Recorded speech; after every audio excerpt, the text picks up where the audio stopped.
Great. Well, hello and welcome, everyone. On behalf of the Journal of Renewable and Sustainable Energy, we are delighted to have you join us for our Earth Day webinar, Power Our Planet. Today, we come together to celebrate Earth Day by reflecting on the progress that we've made and the work still ahead in advancing sustainable energy solutions. This marks our second annual Earth Day webinar, and we are especially excited to bring together leading voices from across the renewable energy community. Over the next hour, you'll hear directly from researchers whose work is shaping the future of the field, offering insights into the emerging developments and the innovations driving us towards a more sustainable and resilient energy landscape. We are honored to be joined by our distinguished panelists, Dr. Farid Akdam and Dr. Jian Sang, whose contributions to the journal and the broader research community continue to push the boundaries of what's possible. Our editor-in-chief, Professor Zhenhong Lin, will guide the conversation by posing questions to our panelists and facilitating an engaging, interactive dialogue. And with that, it's my great pleasure to hand things over to Professor Lin to begin today's discussion. Thank you, Dr. Nicola Bryan. Hello, everyone. My name is Zheng Honglin. It's my great honor and a delight to have this dialogue with two distinguished scholars. They are Dr. Farid Akdam and Dr. Jian Zhang. First, I would like to briefly introduce the two researchers. Dr. Farid Akdam is a postdoc researcher at the University of Oulu, whose work focused on smart grids and digitalization of energy systems. His research explores how technologies like AI, Internet of Things, and digital twins can enhance the efficiency, resilience, and sustainability of modern power systems, supporting the transition to a more flexible and low-carbon energy future. Dr. Jian Zhang is an associate professor at North China Electric Power University, specializing in energy economics and power system planning. His work examines how market mechanisms, particularly electricity and carbon markets, can drive renewable energy adoption, with recent research highlighting how carbon pricing can incentivize investments in photovoltaic and energy storage systems while reducing emissions. With that, I would like to ask Dr. Zhang or Dr. Akdam, do you have anything you want to add about yourself before we start the question and answers? Thank you, Professor Lin. I think this is quite clear. Thank you. Okay. Yes, thank you very much. It's a pleasure to be here. Excellent. Great. And before I ask questions, for the audience, feel free to join the conversation by entering your question into the chat room, and Dr. Bryan will be moderating your questions too. Okay, my first question for both of you is could you briefly summarize your work you published in Journal of Renewable and Sustainable Energy last year and highlights its key contributions? Let's go with Dr. Akdam first. Yes, thank you. Actually, in our paper, we have done a literature review. We reviewed how digitalization is transforming the modern power grids, smart grids, which has high renewable energy resources. Because when this renewable penetration becomes high, the grid may face some challenges, both in technical side and also in financial side, like technical challenges including intermittency, flexibility, reliability, resilience, etc., and for financial challenges like scheduling, planning, market participation. We have examined what is the role of major digitalization tools like data analytics, AI, machine learning, digital twin, IoT, edge for cloud computing, what have been done in the literature regarding resolving these issues with these tools. And also in our paper, it goes beyond single technology review. Like we had provide a cross-technology synthesis, like links technical and financial dimensions in one framework, and we have identified some research gaps, proposed unified agenda for next stage of smart grid digitalization, and we showed that how they interact across both technical and financial dimensions to propose a unified research agenda for reliable, resilient, and flexible and sustainable smart grids. Great. Thank you. And so it's a review paper, right? Yes, exactly. Yeah. We reviewed more than 200 papers. Right. And one of the reasons for researchers like me to read a review paper is to learn from the paper in terms of what are the research opportunities out there, right? What are the research gaps? So can you excite us by reminding like what are the key research gaps there that you identify in the paper? Yeah, actually, to answer to that question was that this intersection of these tools, for example, how they interact with each other, it has not yet been studied.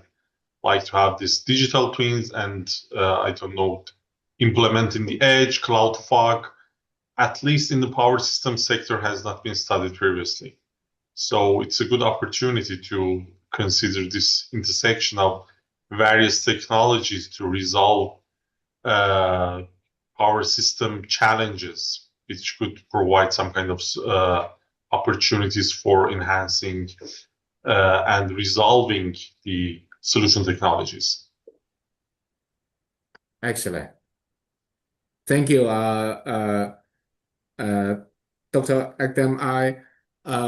I have one more question, and before I ask Dr. Zhang is so AI for power grid. We know that the control, the regulation of the power grid is very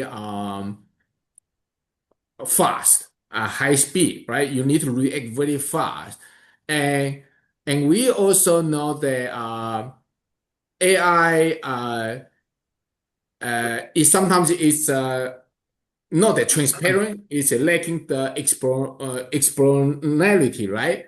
And if I am the operator of the grid, one thing I want to solve the problem, and it's very urgent, very quick. I will need to react. One thing the AI algorithm is like not that transparent. So there seems like there is a dilemma between like I want to solve problem, but there is a risk that I don't know what it's doing, right? So how do you see the conflict here? Yes, thank you. That's an excellent question. Actually, regarding that one, we are now focusing more on responsible AI, like to have this transparent tools, explainable AI, who can also provide some kind of explanation behind its decisions. You know, we all of us know that this power grid is kind of a critical infrastructure that it is very difficult to rely on some kind of AI to make some decisions for us. So it's better to have a human in the loop framework, such kind of a explainable AI which can justify its decisions to an operator sitting behind this system to make the decisions more reliable and more transparent, and to make the system avoiding from crashes, like right. Because as you mentioned, it's not reliable to rely on only AI's decisions. Excellent.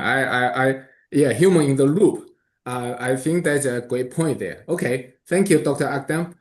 So next to Dr. Zhang, same question. So could you briefly summarize the work that you published in JISE last year and highlight its key contributions, please? Yeah, it's a great honor to join this webinar. And Thank you very much for this question. I'm very glad to briefly introduce our work and also share some thoughts behind it. Our paper titled Deployment Strategy of PVESS for Industrial and Commercial Electricity Users with Consideration of Carbon Benefits. This paper focuses on a very practical but increasingly complex issue. That is how electricity users can optimally invest in a distributed photovoltaic and energy storage system under changing market and policy conditions. So about the context, we are currently in a transition towards a low carbon energy system, and in this process, two trends are happening. One, on the technology side, the cost of photovoltaics has declined dramatically, and energy storage technologies are becoming more mature. On the institutional side, subsidy sides are gradually being phased out. Electricity markets are becoming more market-oriented in China, and the carbon markets are being introduced or expanded. So this context creates a new decision environment for users. Traditional users, like they would invest in PV systems mainly to reduce electricity bills, but now the decision is more complicated because electricity prices are temporary, storage introduces intertemporal decisions, and carbon pricing creates additional incentives. So the key questions we ask is, how should users make optimal investment decisions when both electricity and carbon markets are taken into account? To address this, we actually built an integrated modeling framework. And at the first level, we develop a cost-benefit analysis model, which includes initial investment costs, operation and maintenance costs, electricity cost saving, and carbon emission reduction benefits. And at the second level, we construct a capacity optimization model. This model is quite important because it can link investment decisions with system operation, includes time of use electricity pricing, battery charging and discharging dynamics, power balance constraints, and system capacity limits.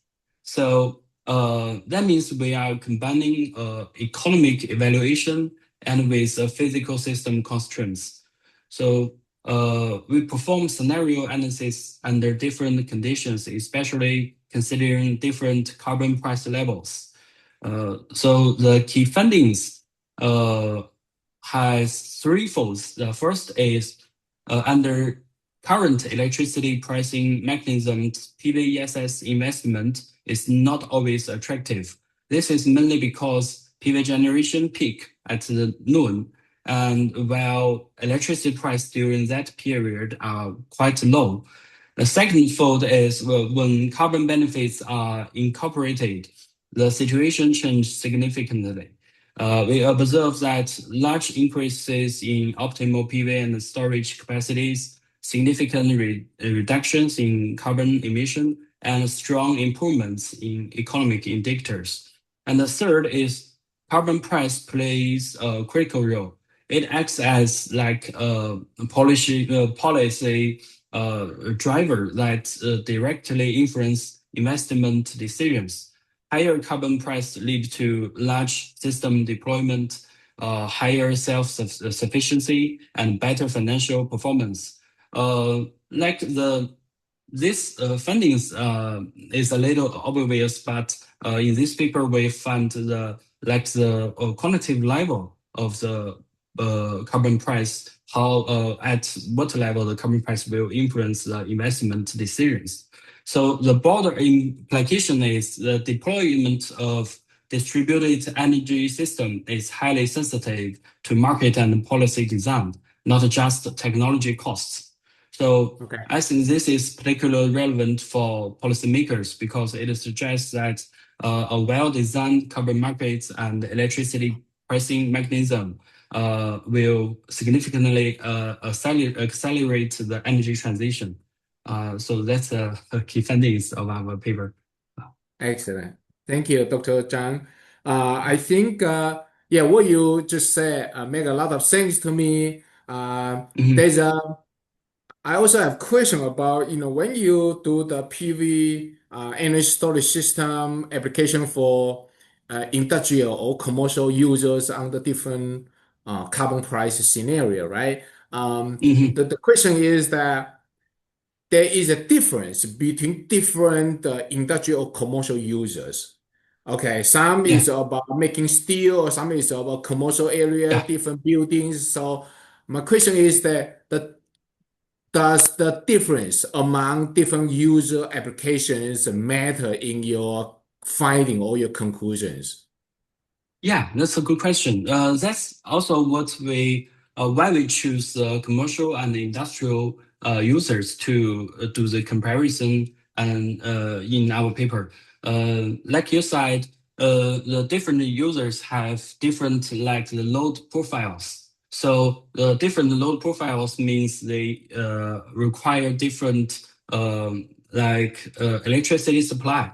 So that will directly influence like the choices or the investment choices, especially if user have a peak load in the noon, so and like a low load in the night, so it will choose the PV deployment of photovoltaic and with lower capacity of energy storage. That will be good.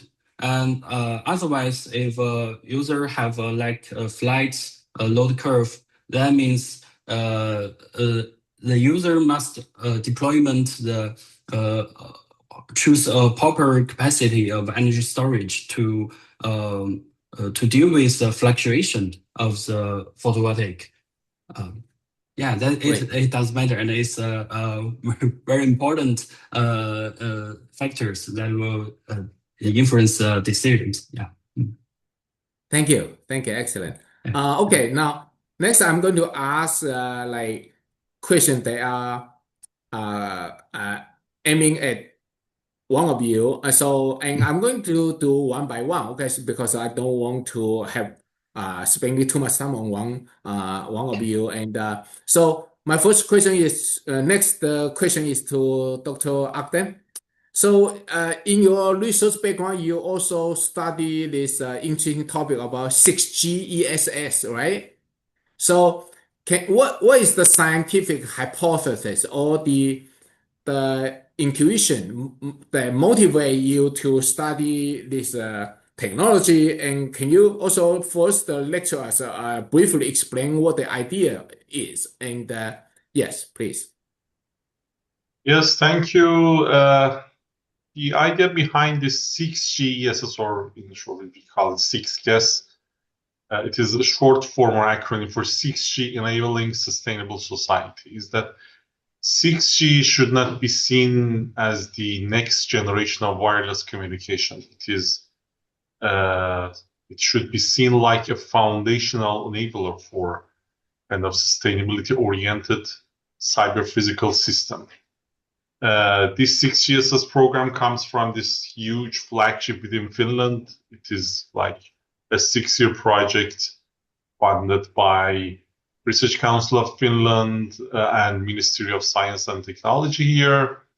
It is about 250 million euro project, and one of its themes is this 6G ESS program, and it had various themes, but the theme that the program that I'm involved in is sustainable energy systems empowering users with digital services, like advanced digital solutions and 6G services that could facilitate consumer participation and also ensure enhanced energy security, quality, and reliability. This is the motto of this 6GSS program.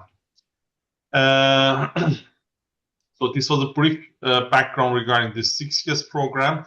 And regarding that, why I joined here is that these many sustainability challenges, especially in energy systems, are really coordination challenges, and we may need some kind of real-time sensing, high reliable connectivity, distributed intelligence, like edge computing, fog, and also cloud for fast decision making among large number of interconnected assets. 6G could provide that facility for us. 6G is not only a communication upgrade, it becomes like a digital backbone for applications such as digital twin, massive IoT, autonomous control, and also some kind of maintenance applications for the power system, energy systems, real-time optimization. However, it is because it is in its first steps, it's not that kind of accepted, or at least for some of us, like our hardcore power engineers. So in continuing that, we also contributed to another project named Reliable 6G for Energy Vertical Applications, or REVA project, where we studied various use cases like protection, like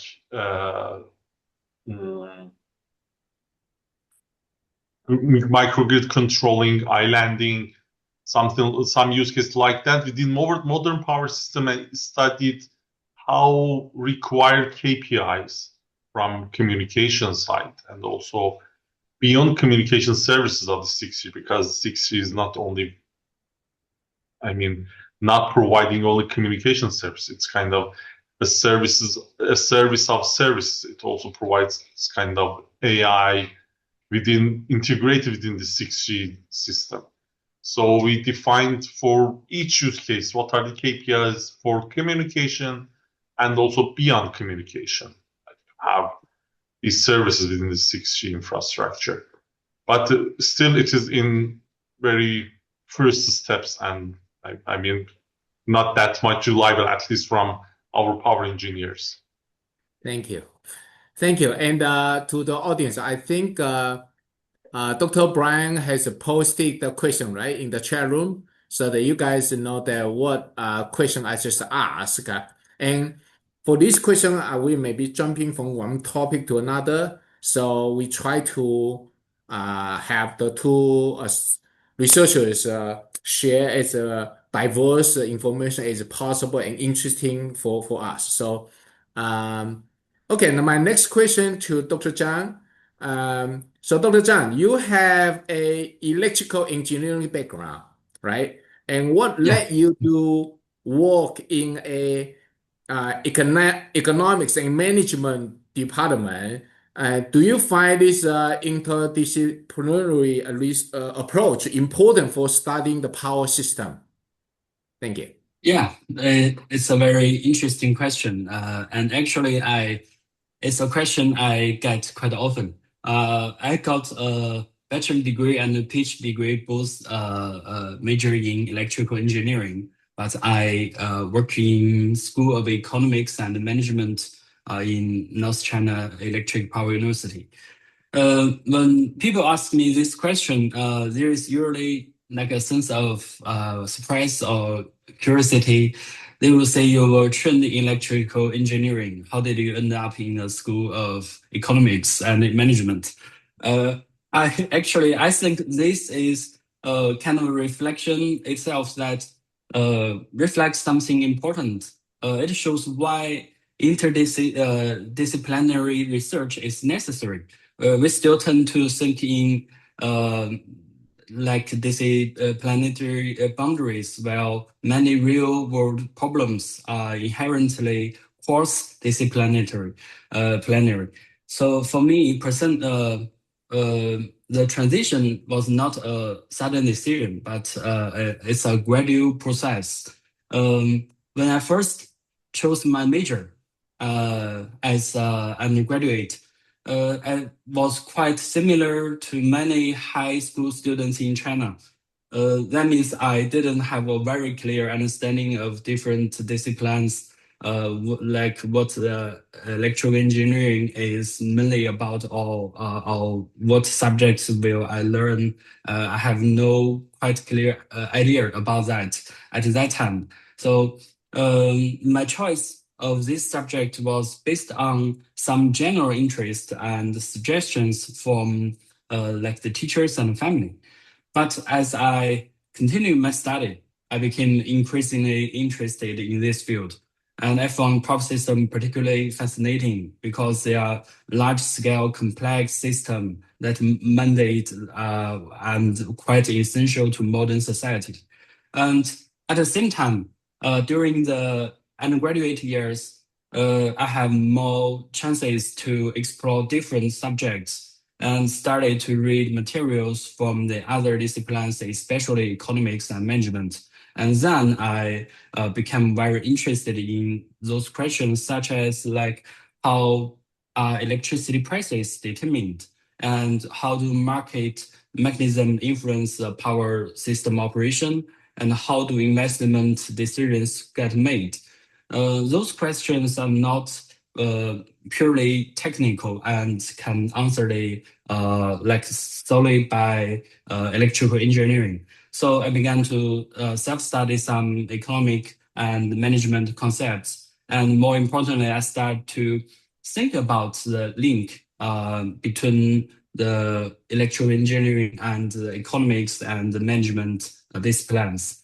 And the key turning point is what happens in my PhD stage when I chose my PhD supervisor.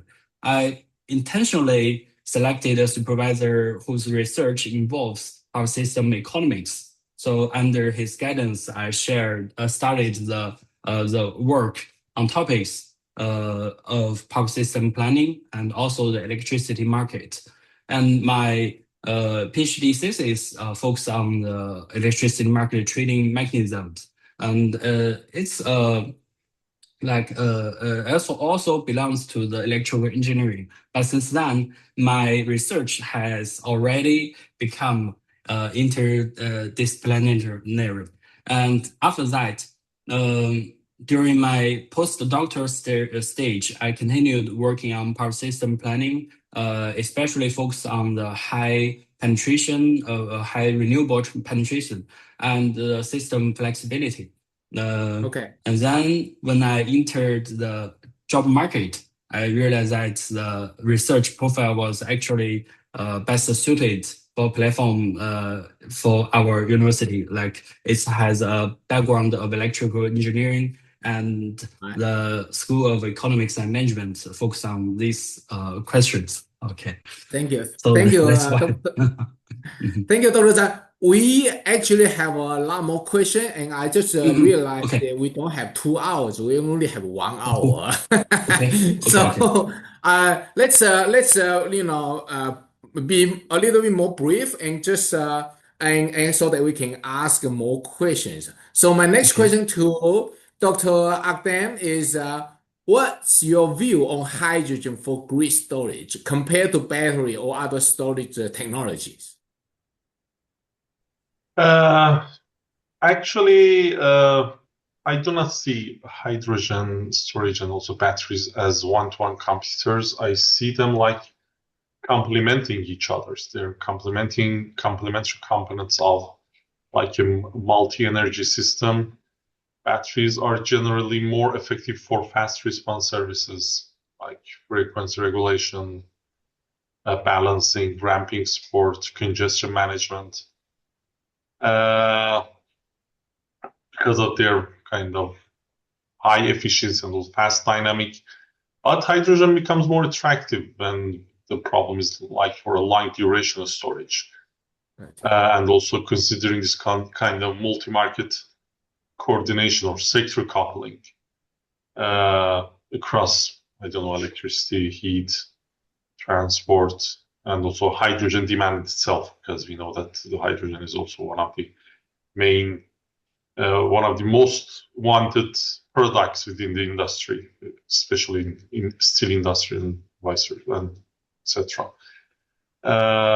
So for a short-term grid stabilization, I believe batteries are usually more practical and efficient, but if the objective is like more decarbonization of integrated energy system, hydrogen offers more capabilities that batteries alone cannot do that.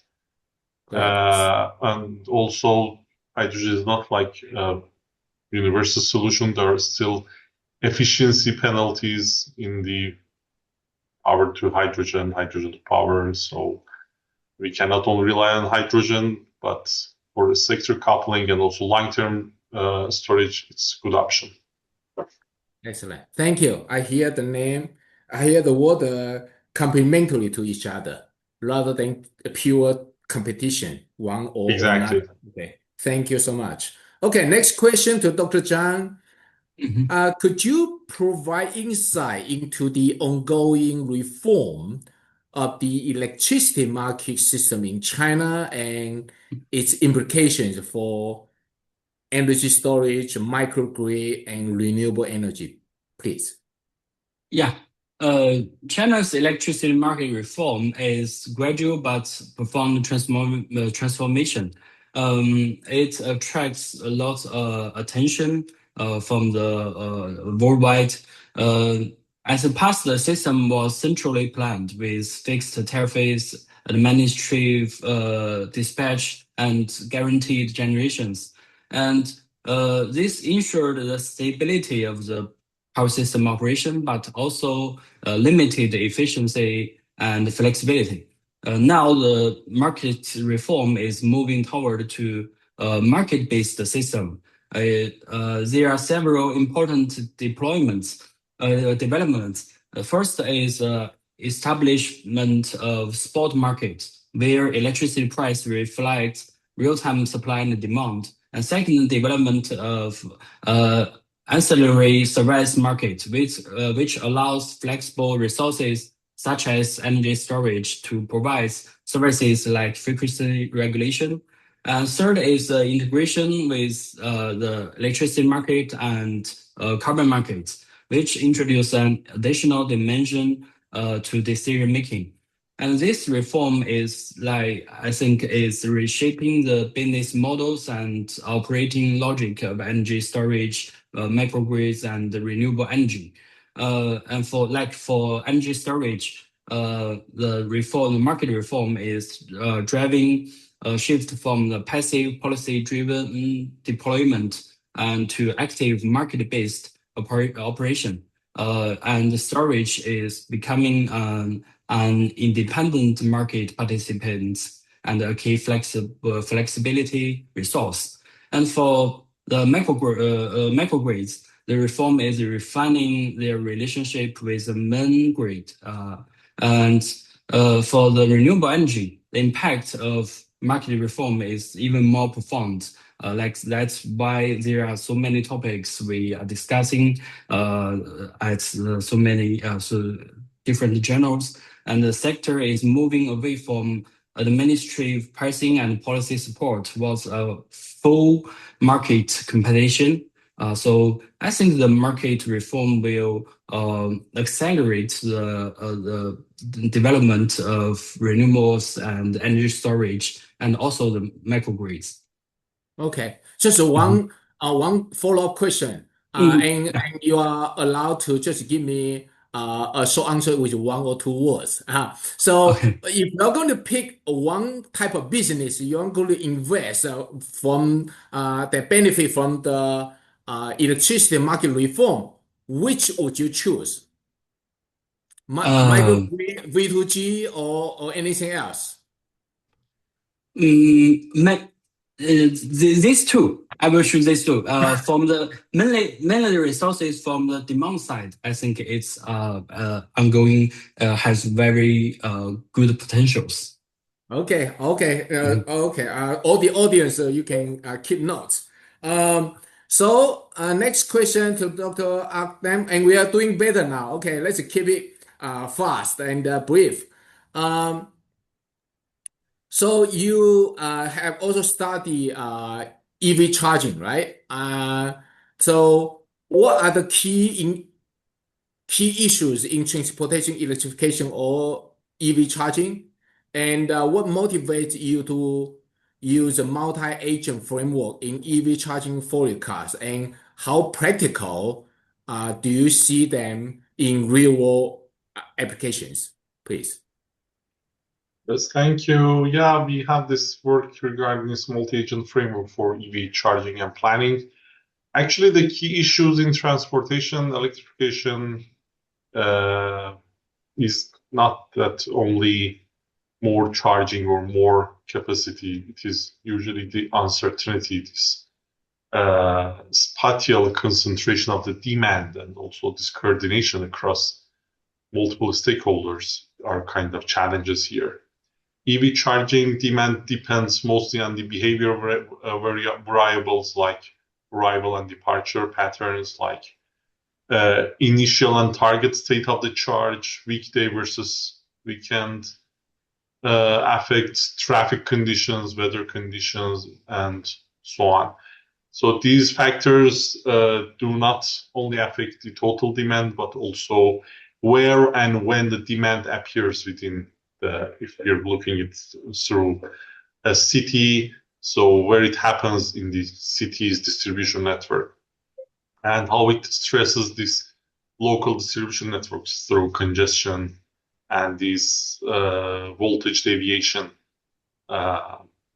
So in our paper, actually, we had this was the motivation for conducting that study and moving beyond simplified aggregate forecasting models. We proposed a stochastic agent-based framework for day-ahead EV charging.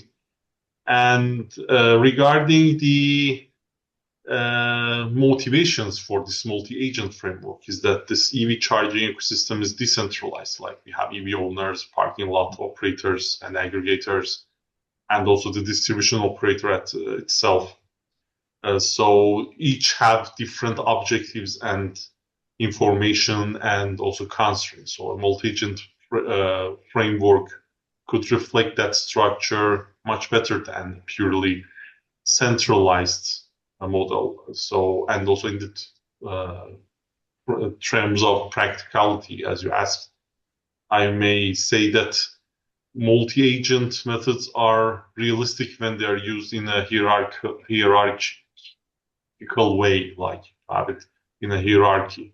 They're especially valued for city scale planning, like parking lot aggregation, localized operational forecasting,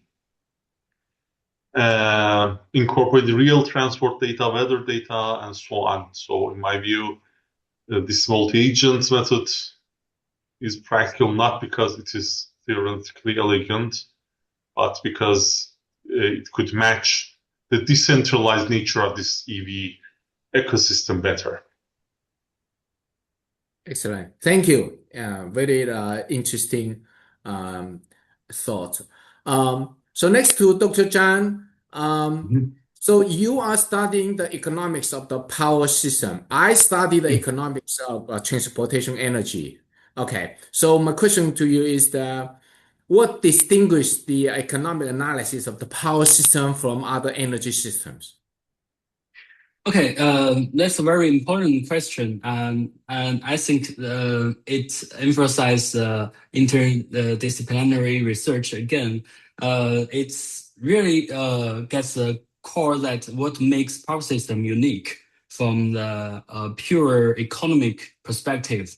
I think the key difference is that the economic analysis of power system is much more tightly coupled with physical and engineering constraints than in other energy systems, such as electrical vehicles or like some other low carbon fuels.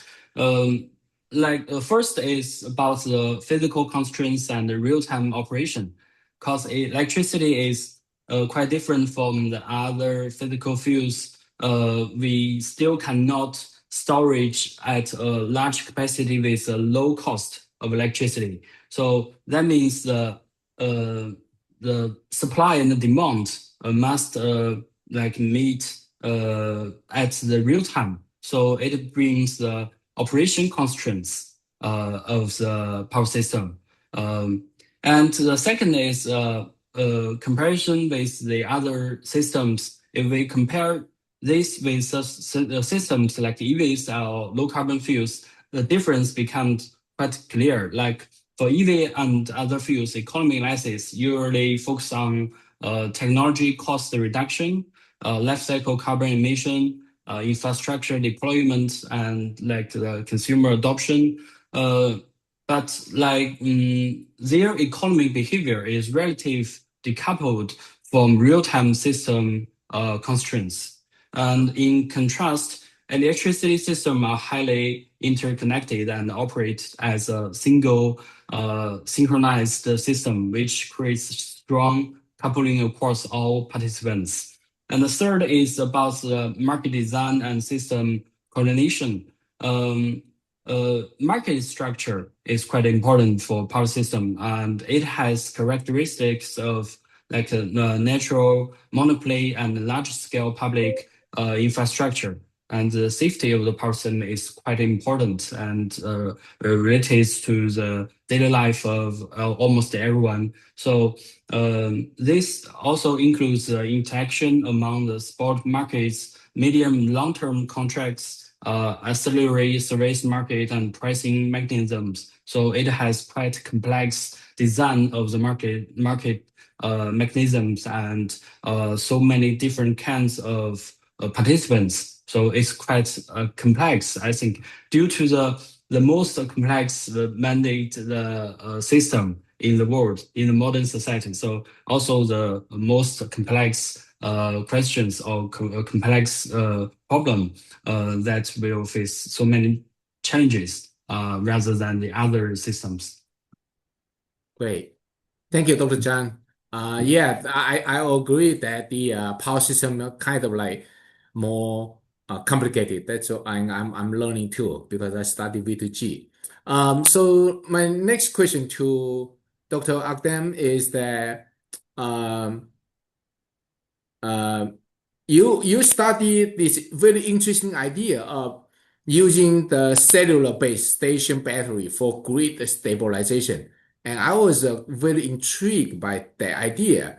My first reaction was that the battery, are their available capacity significant enough to justify this kind of research direction, right? And what are the primary technical barrier to supporting the demand response without compromising the uh, telecommunication quality of service during these peak hours, right? Yeah, I would love to hear your thoughts on that. Yeah. Yes, thank you very much. Yeah, actually, we had this paper. I believe this concept is worth kind of serious exploration, but this is not because a single base station may have a large battery. They're not that huge. The real value here appears at the system level. The cellular base stations already have battery storage for their backup operation, and these assets are geographically distributed and digitally connected. That makes it an attractive aggregated flexibility resource or like ancillary support in smart grids. Whether the capacity is significant enough, the answer is yes in aggregate. For example, in our paper, it showed that when these batteries are coordinated across a large communication network, their contribution can become significant. In our results, we showed that, for example, for a network of 1,200 base stations, it could help to increase the demand response participation from almost 30% to 45%, and also increase the power vacancy compensation from 9 megawatt to almost 14 megawatt. So the practical significance doesn't come from only one side, and also we should consider that the battery still exists there, so it doesn't require any extra installation. However, there are a couple of technical barriers here. Like the first one is quality of service. It is one of the hard constraints, so we should make sure that it is always our usage of the battery storage doesn't affect the quality of service from the telecommunication side. And also, it could also affect the aging of the batteries within the base station. So that should also be considered. And then other maybe barrier here is that for a grid connection, is requirement for a couple of other considerations, like considering the grid standards, grid code, and also coordinating by the system operator. Like, is it operated by the DSO, like provide some kind of local flexibility, or can we also step a little bit higher to the transmission network? So these are challenges still needs to be addressed. But the idea was quite nice. Great. Well, I learned that, well, it's not mainly about the capacity, right? It's a diverse distributed and it's already there. It's a valuable resources, Exactly. Yeah. and it's a kind of a random use. I sometimes just use a little bit and it's available there, right? Yeah, cool. Exactly. I appreciate that. Okay. All right. Next to Dr. Zhang. Um, so if you were to name the top three most important issues facing the global energy system, what would they be? And this question I next also open to Dr. Akdam too. Yeah. Okay. Thank you, Pastor Lin. It's a big question, a very challenging question. But if I had to identify three most important issues according to my research experience, I would group them into three related areas: flexibility, market design, and climate risk and resilience. The first is flexibility. Like Dr. Akdam just mentioned, flexibility is the core operation challenge for the high penetration, renewable penetration systems. So now the key issue is no longer simply how to build more or how to expand the capacity of renewable energies, but how to use it effectively. And that's the main challenge that China now face since it has established the biggest clean energy system, but the like the utilization of the renewable energies has faced some problems again. So the flexible resource is the core to solve this challenge. And the second is market design. And this is the key economic coordination mechanisms. Even if we have the right technologies, we have the abundant resources, this will not be deployed efficiently with proper economic incentives. So that's why market design becomes critical. And we need pricing, a proper pricing mechanism that can reflect scarcity, signal flexibility value, and guide investment decisions.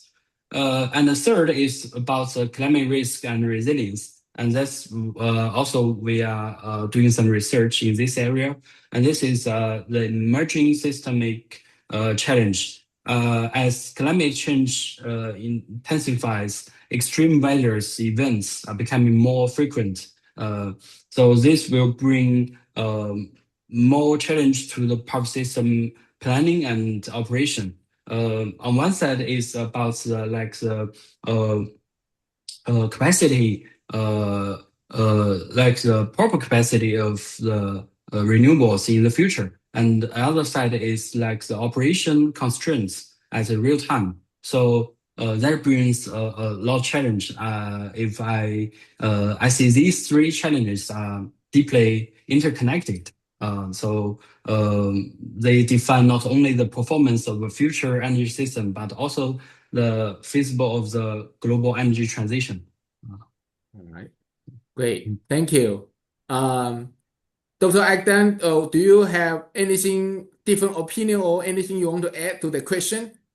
No, everything that Dr. Zhang mentions are totally valid and feasible. Or maybe only to add one issue regarding my own also point of view is this sustainability, kind of considering this sustainability within this energy sector is very important. That's what we're doing to shift to these renewables as well. To, like consuming all of our energy sources and leaving some at least for the next generations. That's it. Excellent. Thank you. So, question to you, Dr. Akdam. So much of your work involves the stochastic mixed integer linear programming. And what challenges arise when we scale these models to the large scale multi microgrid systems? Is there a need to trade off the accuracy for computational efficiency? Yes, actually, the main challenge is this combinatorial growth. Actually, once we move from a single microgrid to multiple interconnected microgrids with multiple time periods, scenarios, binary variables, I don't know, network constraints, different objectives, market decisions, the computational burden also grows very quickly. So this is one challenge. And also, if we want to model the uncertainty in the renewables, demand, prices, etc., also it can also affect that from a single small scale system to a larger scale. And also their coordination is kind of, again, a challenge here, like to have this coordinated operation of sometimes they have this kind of conflicting objectives together. But to have this kind of maybe this theory in game theory that how to cooperate with each other to have this Nash equilibrium, to have a better operating point for all the microgrids and also from the network point of view. So this is also a challenge here. So yes, there's always a trade-off, but the goal is not to sacrifice essential physical realism. The goal is to preserve decision-relevant accuracy while reducing this computational burden. So that's it. I want to be a little bit short so we don't run out of time. Thank you. So, Dr. Zhang, I think this question I probably already asked as a follow-up question. But you can feel free to add anything you want. So, in your work on the PVESS, PV energy storage system for industrial and commercial electricity users, so what are the key differences in the deployment strategies between industrial and commercial users? Yeah, that's a question you have asked, but for can I rephrase the question? Yeah. So let's say we have one big category, industrial users, another big category, commercial users. And if I ask what's the strategy maintained between these two categories, what would you say? Yeah. I think it's also mainly due to the load characteristics, because the commercial users typically have relative stable and predictable load profiles, and it will match the load profile of the photovoltaic better, except the early evenings, it has a peak load. But for the industrial users, they will have more diverse and complex load profiles, especially fluctuation due to the operational arrangements. So even they are under the same economic incentives and strategies, that means the market environment, but they still have quite different investment decisions. I think that's a big difference.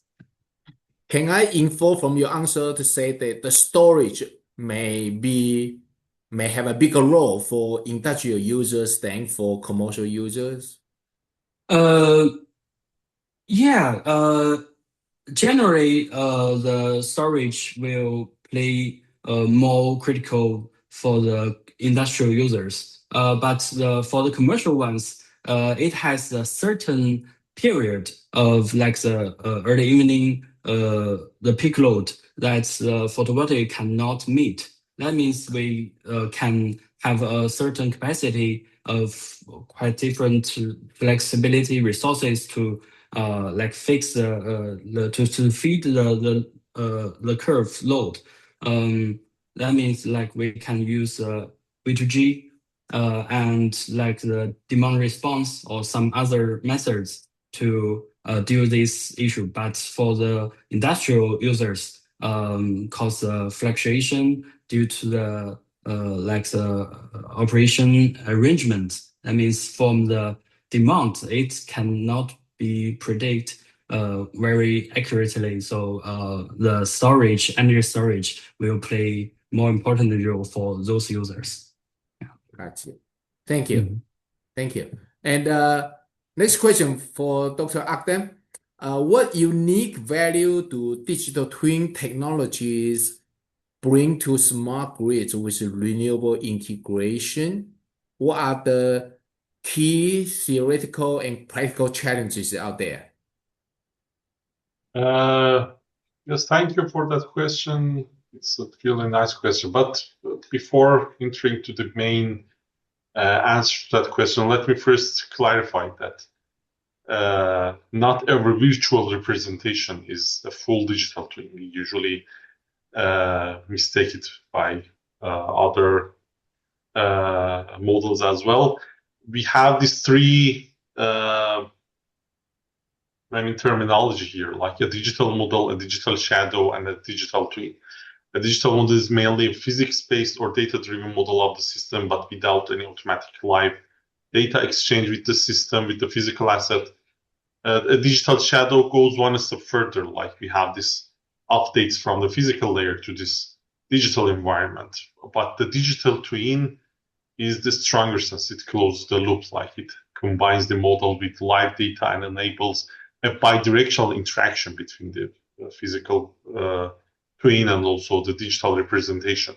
So, but usually it is being mistaken within, especially us, that we do not penetrate a lot to this kind of computer science defined terminology.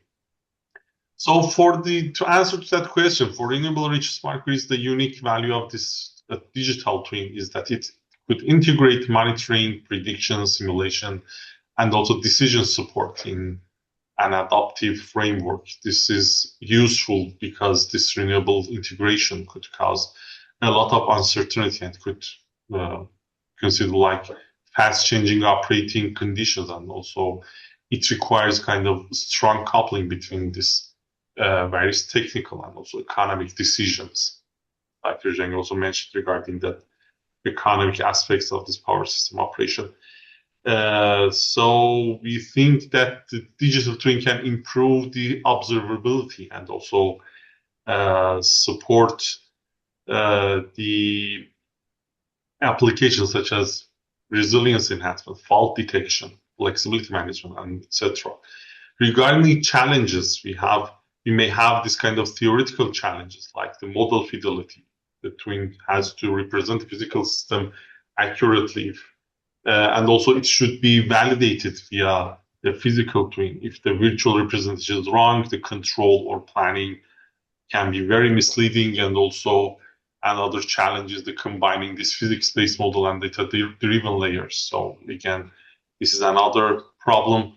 And also regarding the practical challenges, it requires kind of real-time implementation, sensors, data quality, and also synchronization across multiple assets, and also this interoperability with legacy grid infrastructure is another challenge to implement these digital twins within our conventional power grids. Thank you. Thank you, Dr. Akdem. I think we are just getting close to the end of the hour.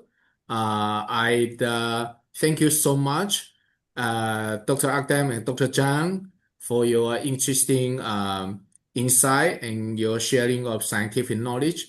And I also want to thank all the audience for joining in, and Dr. Nikela Brand for moderating the session.